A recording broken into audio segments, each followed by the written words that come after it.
Okay, what's up, everybody? This is Christopher Leon Johnson here. I'm gonna make a little quick video about this situation that's going on in New York City, Lower Manhattan to be exact. Now, Yatin Chu, shout to Yatin Chu, she made a big awareness about a current situation that's occurring in Lower Manhattan because she was attending a City Yes rally, and she caught the fuckery at the J side, the JZ side of the Chamber Street, Brooklyn Bridge City Hall station on the Friday the 31st of last month. Now, that situation is all done by the Street Vendor Project. The Street Vendor Project, the reason they're doing this is because they are trying to find a way to retaliate and sue the city, sue the NYPD, sue the DSNY, or sue the MTA if they dare to arrest those vendors or any vendor that decide to set up shop inside the MTA subway system.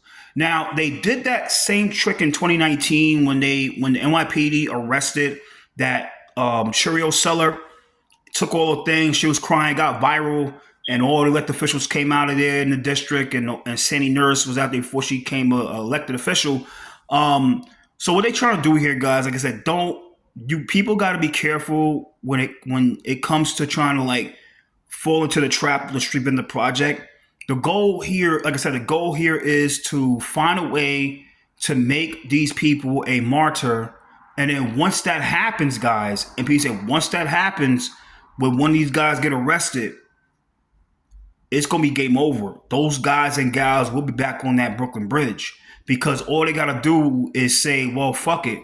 We're going to sue the city. We're going to sue the MTA. We're going to sue all these motherfuckers, and we're going to try to find a way to file an injunction to make it where the cops can't harass no street vendors because of the lawsuit. And they're trying that trick, and I see the bullshit when I go to City Hall mostly every day or every week. They are trying to pull that trick right outside City Hall Park. If you go to City Hall Park, try to go at least one time a day in the morning or during the afternoon, especially during any time the city council have a hearing. You're going to see a couple vendors selling their Cheerios, selling their hats or their T-shirts or their merchandise, and they don't have a license to do it. Like I said, this is a setup. This is like a bait plan. This is all bait. By the Street Vendor Project, who gets a lot of government funding from every level of government, even executive levels of government. And like I said, this is all a setup, guys. You people gotta wake up to this bullshit they trying to pull here. Like I said, they fluctuate. Okay, fuck it. Their goal is to get back Brooklyn Bridge. They want back Brooklyn Bridge. They got back Corona Plaza. Street Vendor Project is behind Corona Plaza. They got Drunk Donnie, to threaten Francisco Moya at NYCFC with Nixon their deal if they didn't let the vendors back at Corona Plaza. And that worked, right? They caved in. They bucked in.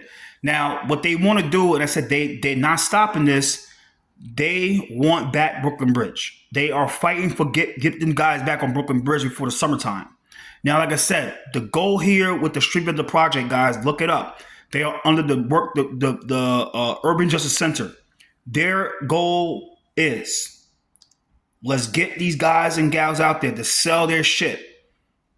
They'll probably get someone to try. Hopefully, somebody will call the cops, or hopefully, some overzealous cop who is trying to go viral, trying to be like the next Kaz Daughtry or John Chell. Arrest one of those guys or gals. It gets on video. It gets shared by the right people. It goes viral. All the elected officials get mad. All the elected officials get upset, like Sandy Nurse and Shahana Hanif, and all these progressive caucus people like Lincoln Wrestler gets upset. Then they're gonna set up a press conference right outside the location with all elected officials, with Trans or with Open Plan Rise Alliance, all these organizations that they own and that works with them. And then they're going to file a lawsuit. And what's going to happen is when they file that lawsuit, they're going to look for an injunction and they're gonna look for a restraining order to make sure that the NYPD and the Department of Sanitation and the DWCP does not harass those vendors while that happens. And we all know how it is in New York State with lawsuits. Lawsuits can take years, and we think it's going to happen when that lawsuit get filed, and that judge orders that injunction. Those vendors will be back on that bridge. Now, the only person who might be able to enforce that rule is the mayor's office, even with an injunction. But we all know the truth is the mayor's office can only do so much, because remember, they don't have no guns. Of course, like banks have his NYPD folks within certain people. I see that shit with OTI and Banks. He have his people in the NYPD working under him when the mayor's pen instead of the executive protecting detail pen. But the truth is, the NYPD, if that happens with an injunction, the NYPD cannot assist the mayor's office in fucking with the vendors. They can't do it. So people got to wake up to what's going on in New York City, guys.